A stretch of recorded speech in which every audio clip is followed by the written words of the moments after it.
Magandang tanghali, nandito ako ngayon sa bayan ng Marilao sa Bulacan, specifically itong border ng Barangay Lias at saka Barangay Saog.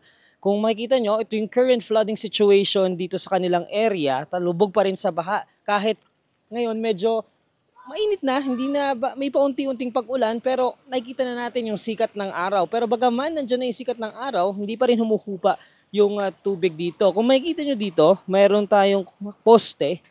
Nakita natin ngayon yung current na level ng tubig, less than 1 meter pa yung taas ng tubig right now. Pero kahapon daw, abot dibdib yung level ng tubig dito.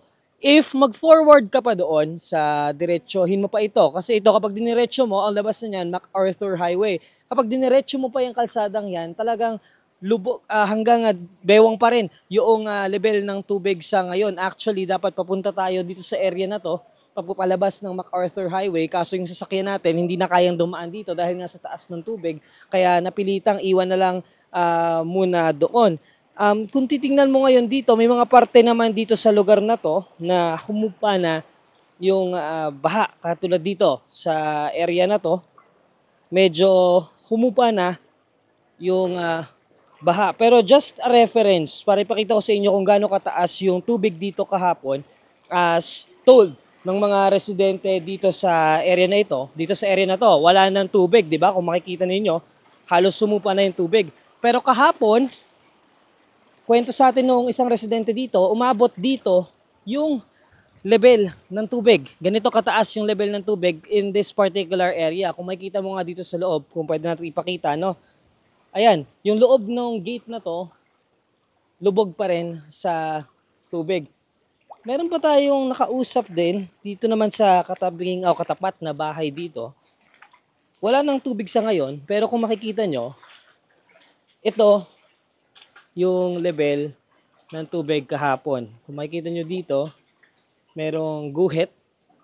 Yan, yung marka ng level ng tubig dito kahapon. Ang kwento sa atin ng mga residente dito, ito yung worst na na-experience nila dito sa kanilang area. Bumabaha daw kasi sa area na to, pero hindi naman ganun kalala.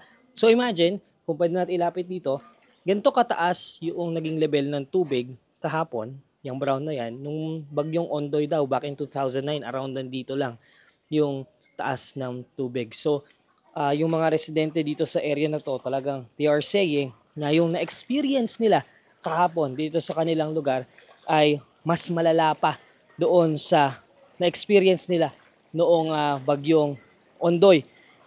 Meron ding mga ilang residente dito na pinili na lang na lumikas dahil nga hindi pa rin nila mapuntahan yung kanilang bahay hanggang sa ngayon. So, baha pa rin sa lubog pa rin sa tubig ang area na ito. Kapag diniretso mo pa yung lugar na yon dito, mas lubog palalo sa baha, abot bewang pa rin dahil umapaw daw yung ilog doon sa may tulay.